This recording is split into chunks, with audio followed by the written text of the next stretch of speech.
Greetings, friends. Juan Ingriska here, and this is the weekly Russian Ukrainian War update for the week of July 22nd through July 28th of 2024. And if you want to continue receiving these weekly Russian Ukrainian War updates, be sure to subscribe to my channel and give this video a thumbs up.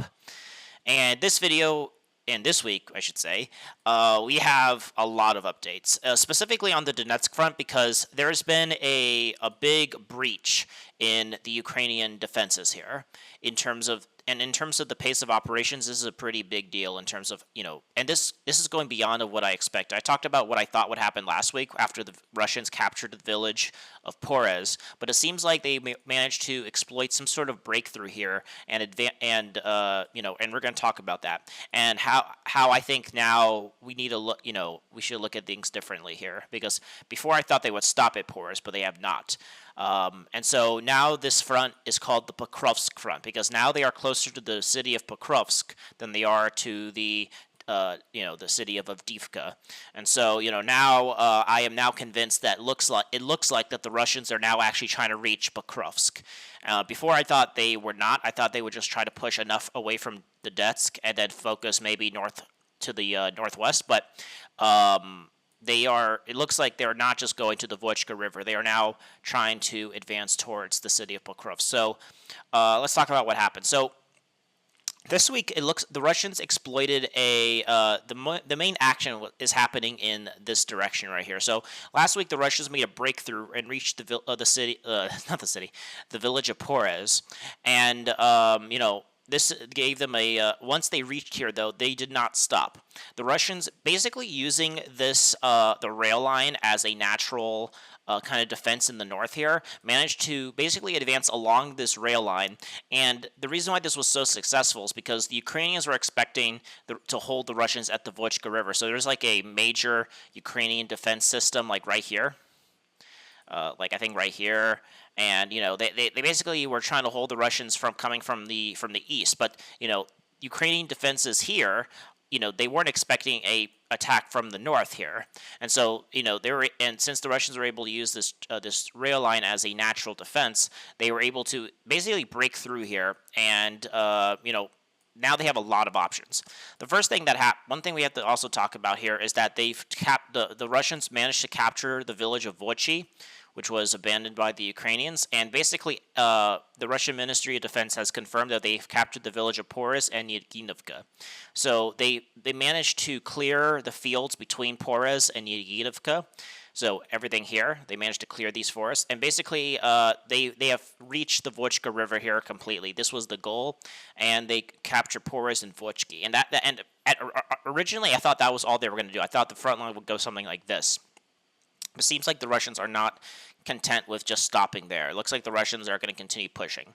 So they pushed along this, and now the Russians have been basically expanding their getting right behind the Ukrainian defenses here and reaching right on the northern outskirts of Zelenia.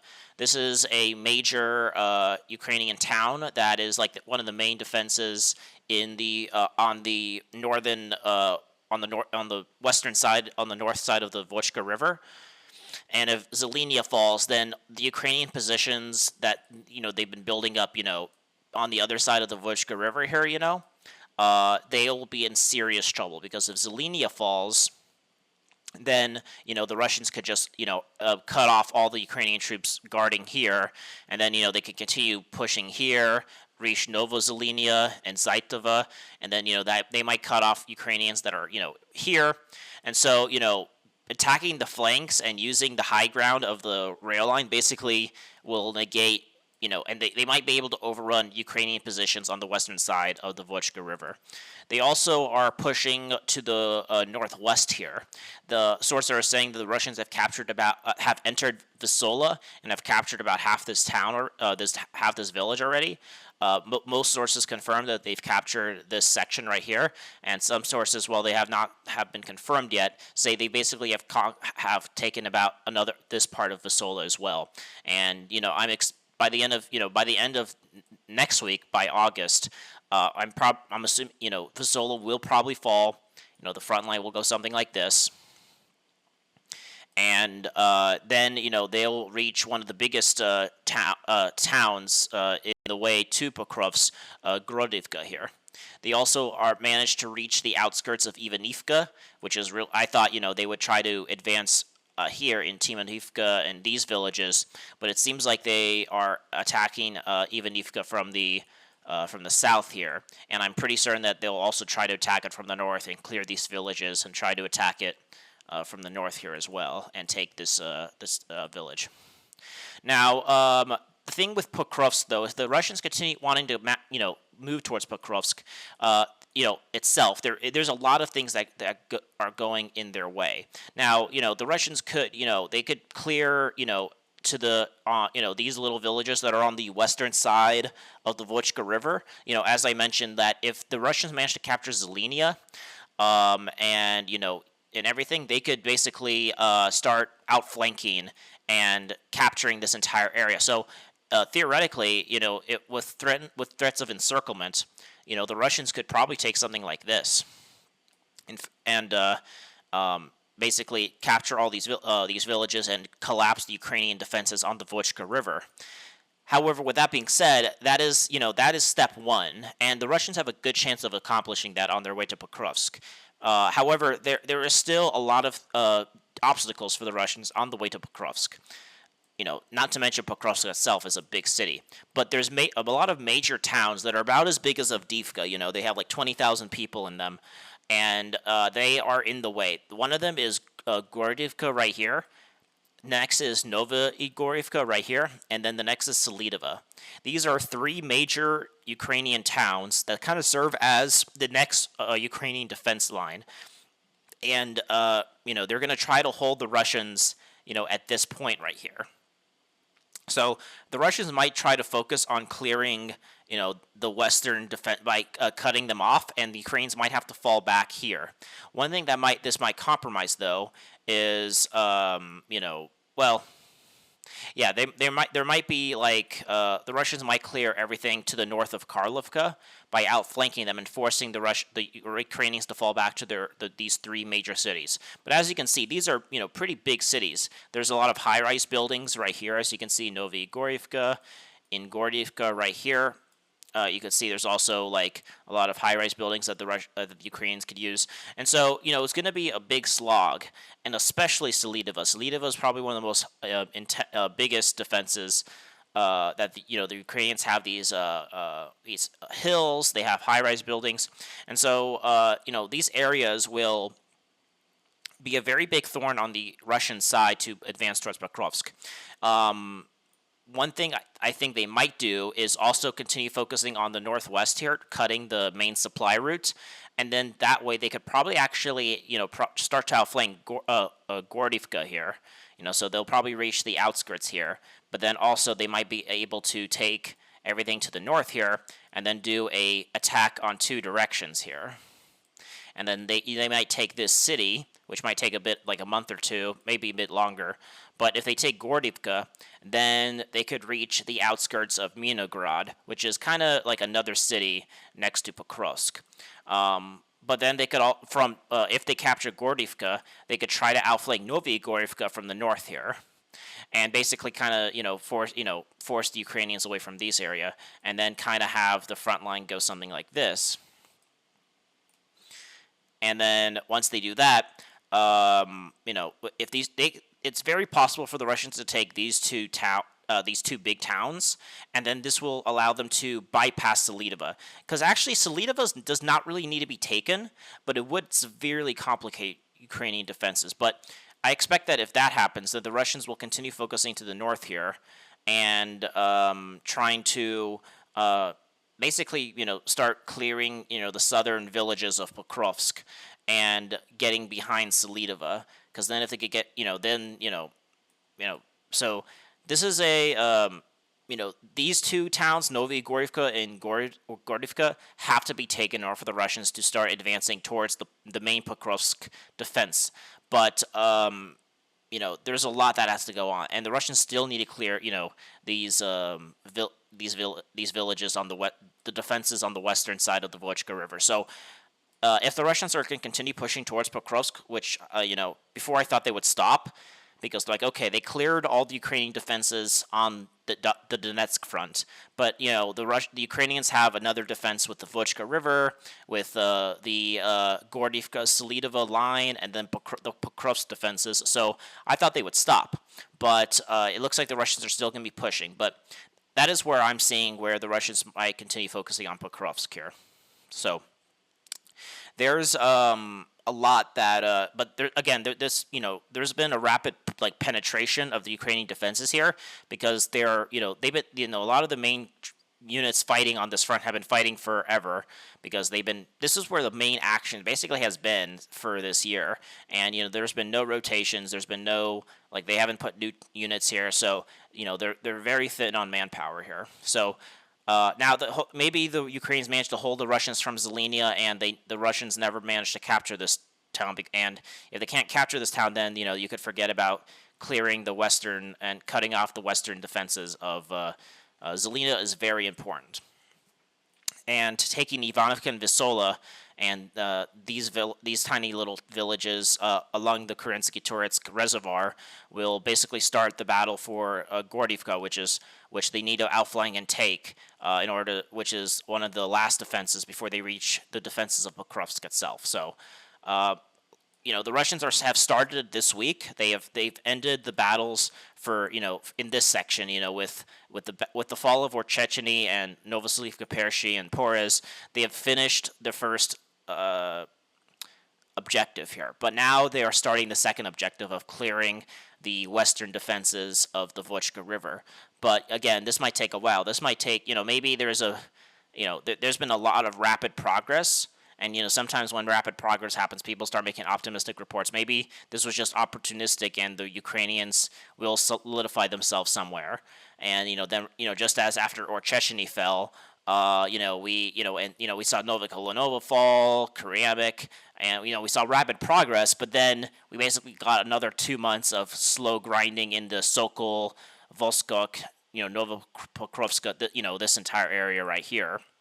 And, we saw the Russians basically grinding here for the next, 2 months. So, maybe the Russians make a massive breakthrough, but then in order to, like, capture, Zelenova and then Novoselivka, and then try to, actually, force the Ukrainians out from these from these defenses here, and then also clear these villages, this might take another 2 months. Maybe, we might not see this happen until October, and then so again, there might be a small initial big progress, but then, it'll take a little while for the grinding to continue, unless the Ukrainian defenses units are really in a bad shape here, which could also be possible. So, the Ukrainians might be in a very bad shape here, or maybe they're able to reform, but again, time will tell. Another thing we have to mention about this front is that the Ukrainians, apparently, according to Ukrainian sources, the Ukrainians were basically encircled between Lozodovka and Porez in this area, like right here, between these two areas. And they did not want to give it up, because they did not want the Russians to have a solid, like, kind of a continuous front line between Lozodovka and Porez. But apparently the Ukrainians were encircled here, but then they broke out at the end of the week, and retreated towards Ivanivka. So, I don't know if that's true or not. I don't know if that was just Ukrainians trying to say, oh, look, we were encircled, now we broke through, and try to make some sort of media victory out of it. But because it's surprisingly pro-Russian sources didn't say that they were encircled. Sources that were pro-Russian only started talking about it after the Ukrainians talked about it. The Russians themselves didn't say they were encircled. So, so basically there's been progress here. The Russians have consolidated over this small little village, managed to expand to the north. In these northern tree lines, they actually managed to capture this area right here, and basically reach this road that goes between Porez and Tinanivka. And I wouldn't be surprised if in this next week the Russians will try to storm Tinanivka here, line the front line along the Kerensky Turetsk reservoir, and then basically have a continuous front line between, have a road between Tinanivka and Porez. And from here, the Russians will have a better way to supply themselves, and or at least, continue pushing towards Ivanivka here. So, A lot of progress on the northern Pokrovsk front here, so we shall continue monitoring the situation to see what happens. Next is also here is another thing to mention here is the complete capture of Novoselivka Persha. We saw the Russians raising their flag on, I think, somewhere here, and most sources are saying that even pro-Ukrainian ones are saying that they have captured the southern part of Novoselivka Persha. Um, And so, yeah, this was the last major Ukrainian stronghold on the eastern bank of the Vochka River. And before, I thought the Russians would try to clear and also it seems like the Russians, captured another tree line right here between Umanska and Novoselivka Persha. But now I actually don't really, before I thought the Russians would clear this area and try to take Mazova and Suchki.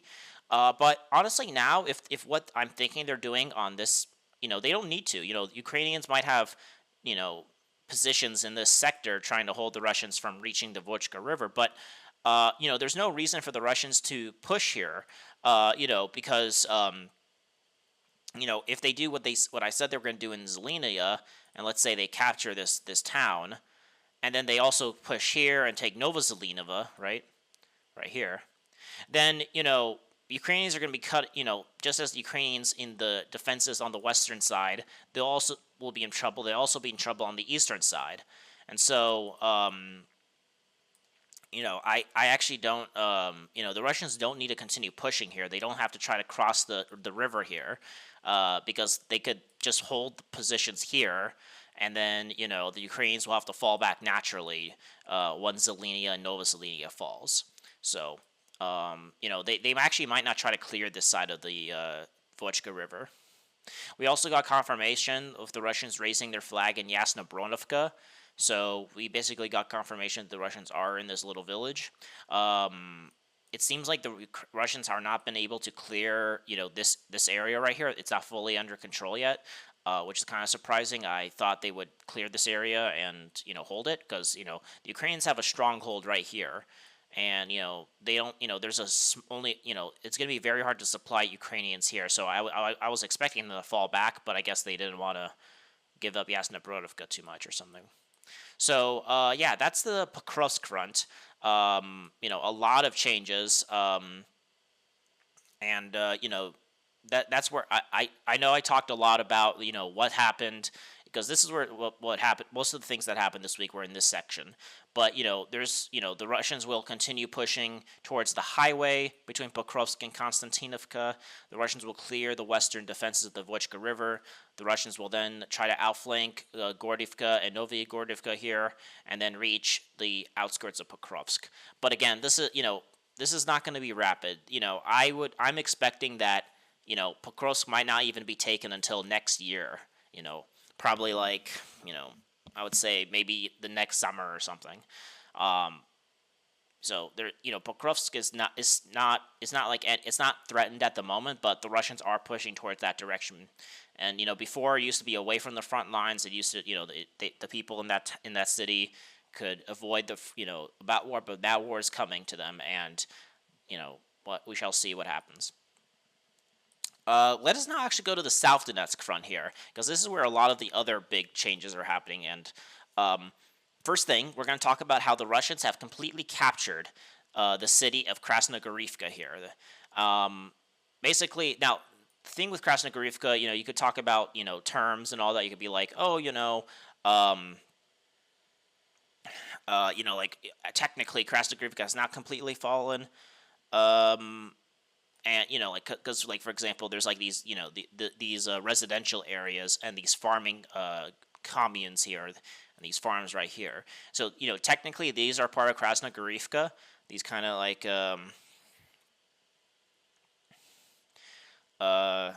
let me see here. Yeah, so it's also you could be kind of split hairs and be like, oh, maybe Krasnohorivka has not completely fallen. So, yeah, and the Russians will continue pushing to take these, but in terms of the city itself, everything on this section right here, it has been taken by the Russians. So this week, the Russian, before we talked about how once the Russians conquered the last Ukrainian defenses, the hospital and the high-rise buildings, I said it was just a matter of time before they took the residential areas. And basically that's what they did. They conquered.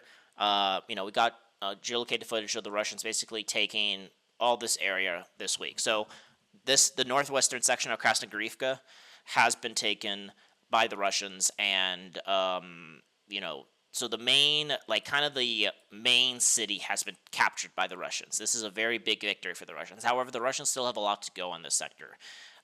They still need to clear these residential areas and keep pushing the Ukrainians away from Donetsk. The Russians still need to clear these fields to the west here because the Ukrainians are making counterattacks. We saw some geolocated footage of the Ukrainians on this section right here. They've been, the Russians have to hold, this entire, they have an exposed flank here, and they have to, they need to push the Ukrainians away from Krasnohorivka, because not only that, this will allow them to clear the fields to the north of Grigivka right here, and basically force the Ukrainians back towards the Voichka River here.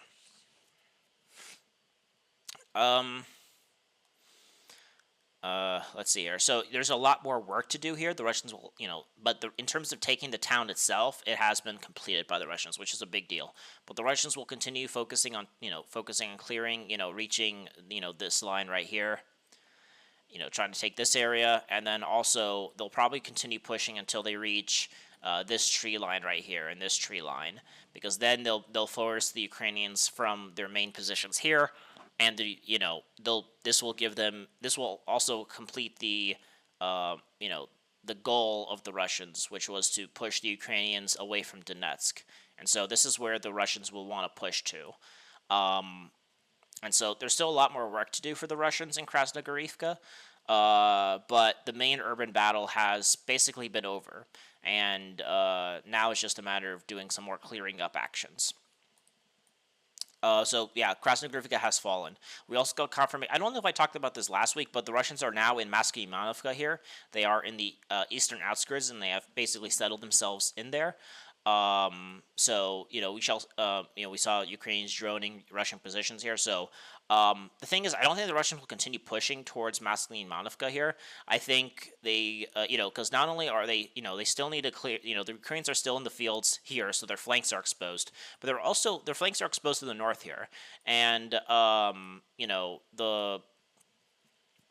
Russians, won't continue pushing towards Maskiimanovka and towards Karakova because they have exposed flanks here. But I think they wanted to get a position here so that maybe in the future they can continue pushing in that town. Also in the South Donetsk direction here, we actually started, one of the most interesting things is now the battle for Konstantinovka has started. We have geolocated footage of the Russians being in this area right here, and we have geolocated footage of the Russians being in the southern parts right here. And so the Russians have entered the southeastern outskirts of Konstantinovka and are now in the town itself. So the battle for this town has started. They need to capture Konstantinovka to basically start really, because this whole operation, the capture of Novoselivka, now for the battle of Konstantinovka, trying to reach.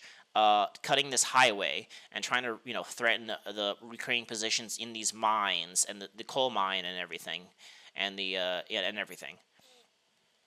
This is all because when the Russians attacked Ugledar in the 2022 or in 2023 in the winter, when they entered Ugledar, they were attacked by because the Ugledar garrison had a lot of good flanking attacks or a good position on the flanks.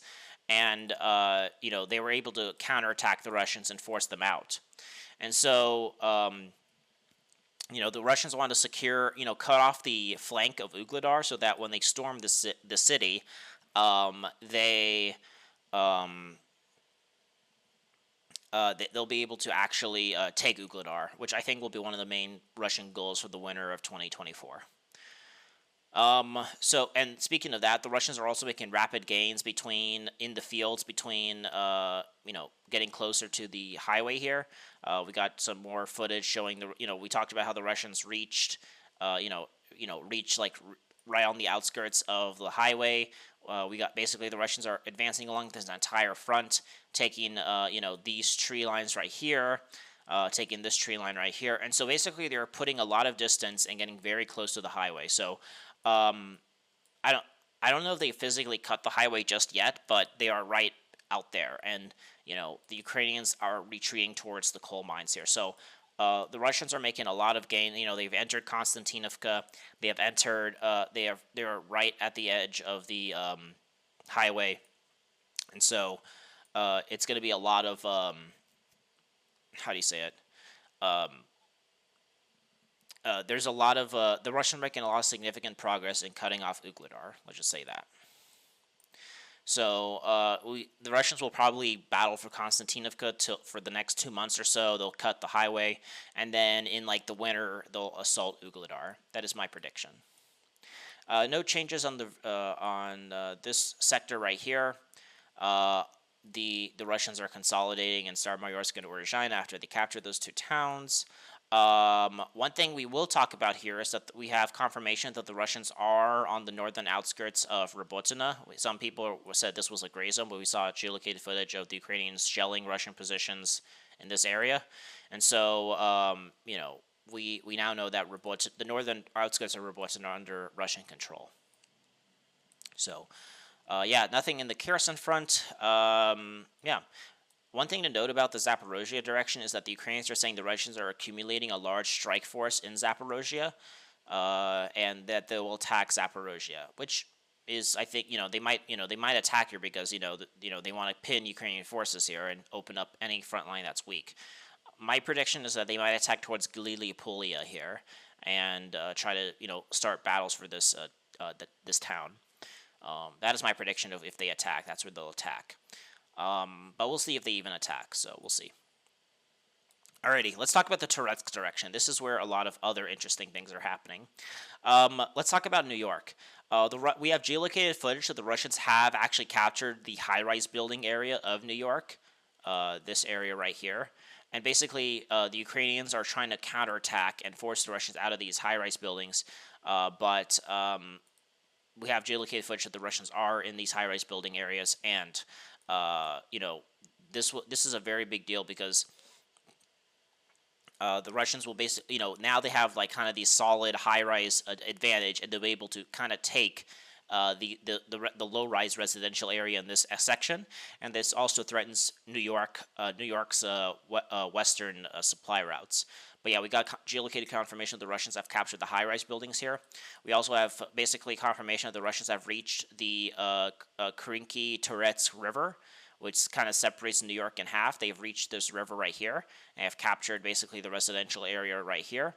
And we actually have some sources that are saying the Russians actually have crossed the river and have a position on the northern bank of this river and have captured this residential area of New York. And so now there's the Ukrainians still have a lot of good positions. The Ukrainians still have some high-rise buildings right here in New York. They also have this giant fucking factory right here. And so the center of New York has a lot of good defenses, but the southern, the Russians might not want to attack the center of New York directly. I think the Russians will focus on clearing, the residential areas in the eastern part of New York. And then also they might try to encircle Ukrainian troops that are, in this area right here. Because, the Russians are also pushing in the Toretsk direction, and, they might try to link up, and reach, these reservoirs right here from Zelenia, and then, cut off the Ukrainians in this pocket. And then if they do that, then, they could actually bypass the strong Ukrainian defenses in the center of New York with their factories and their all these kind of high-rise building areas, and start kind of maybe pushing towards Novoselivka right here. And then they'll, start outflanking Ukrainians' New York defenses. So a lot of and also the Russians are improving their flanks here. We got some sources are saying the Russians have captured these tree lines to the west of the southern part of New York. Sources are saying the Russians are trying to clear these areas to the west of Yugorivka right here. And so the Russians are basically getting closer and closer to Alexandrovka, so these kind of villages right here, because these villages protect the western flank of New York, but they also protect the eastern flank of Kilanova and Staromylikovka here. And this, if the Russians clear these villages, then the Russians in Arkhangelska and Nova Alexandrivka could start attacking northward and attack from two sides, and force the Ukrainians continue pushing, force the Ukrainians further towards Konstantinovka.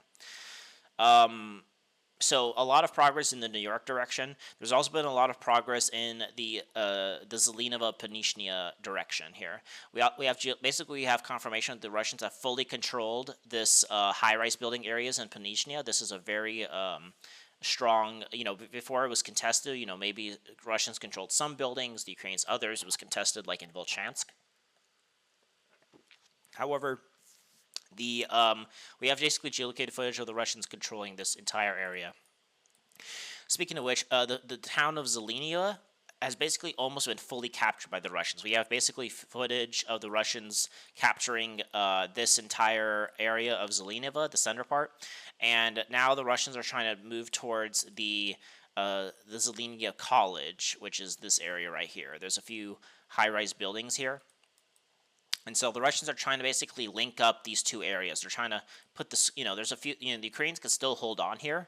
But right now what the Russians want to do is kind of reach this road here, take the college, take a few of these, two-story buildings, and, take these area right here. Once that happens, and, so right now the Russians are, trying to clear Zelenia. They're also, we talked about how the Russians took the,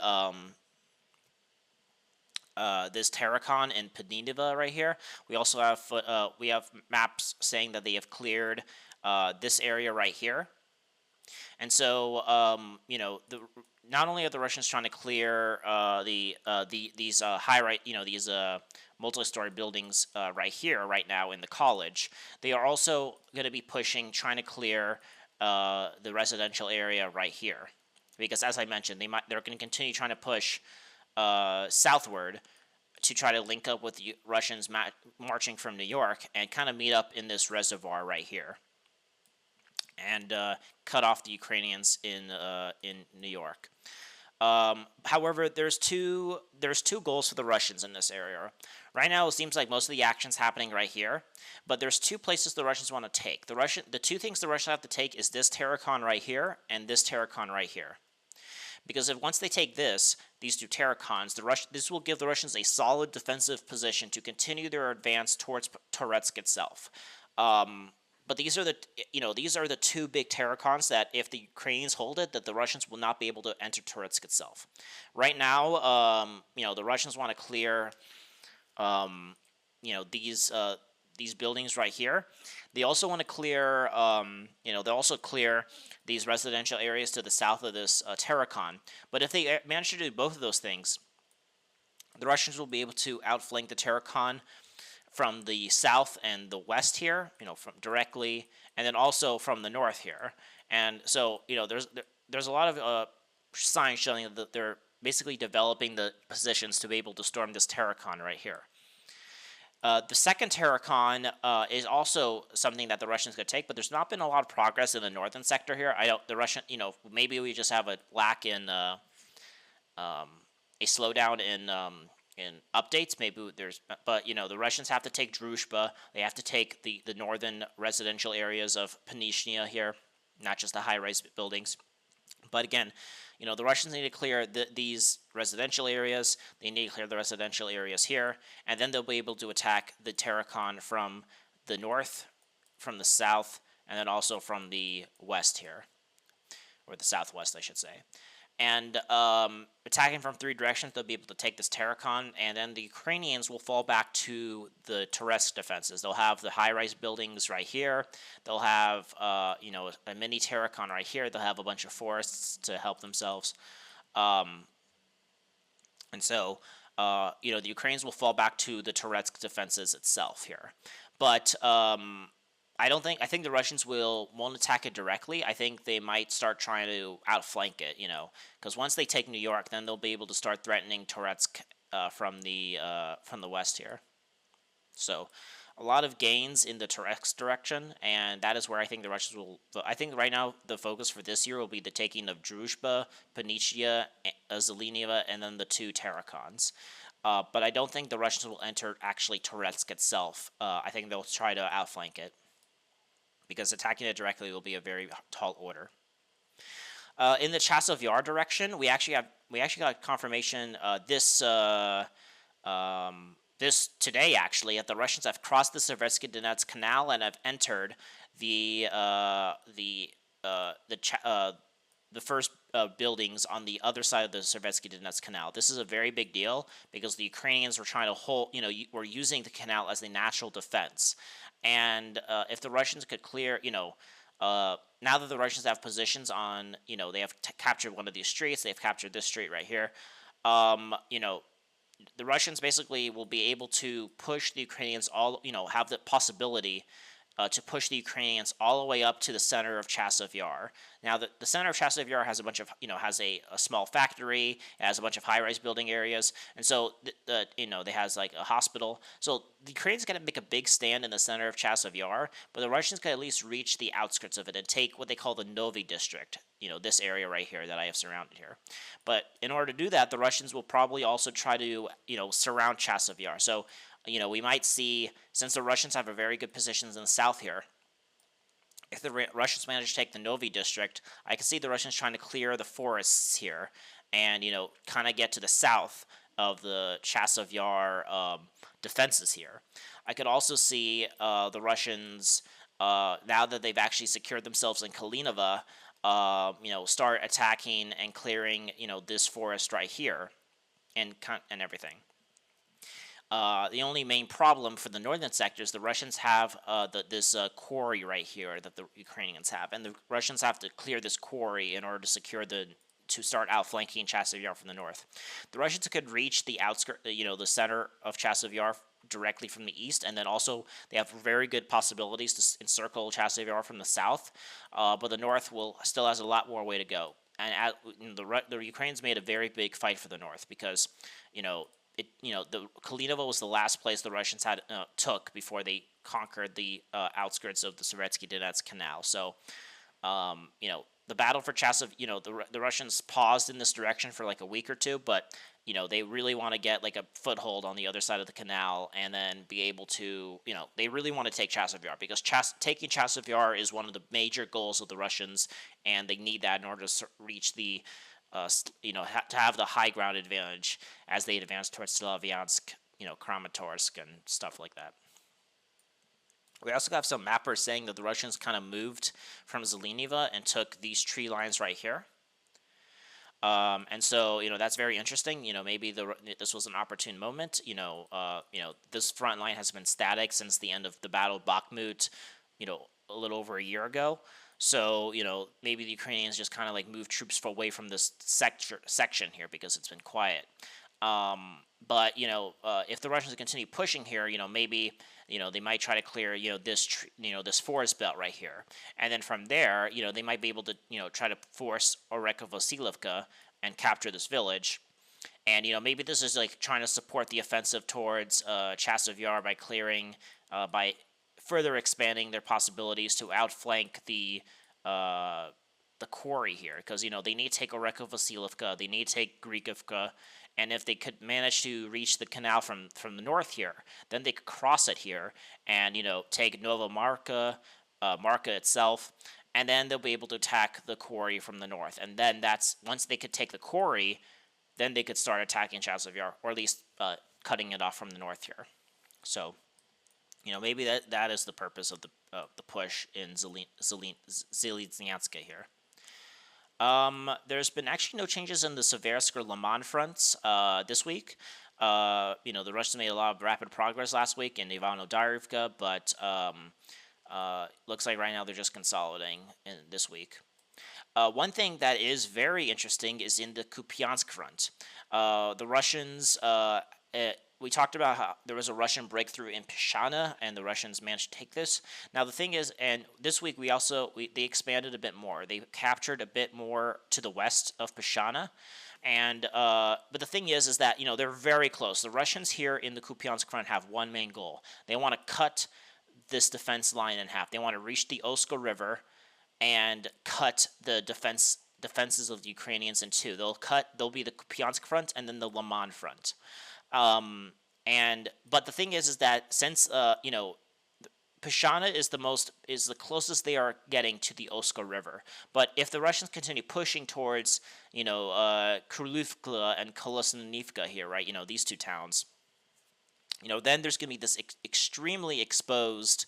There's going to be this extreme penetration, and the Ukrainians will be able to attack its flanks. And so the Russians want to improve their flanks before they make a mad dash to the Oska River.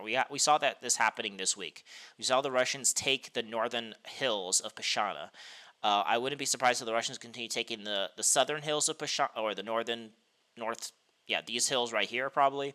And they also are trying to improve the defenses to improve their positions between Berestov and Novoselivka here. Some mappers are saying they've captured kind of basically these tree lines here this week.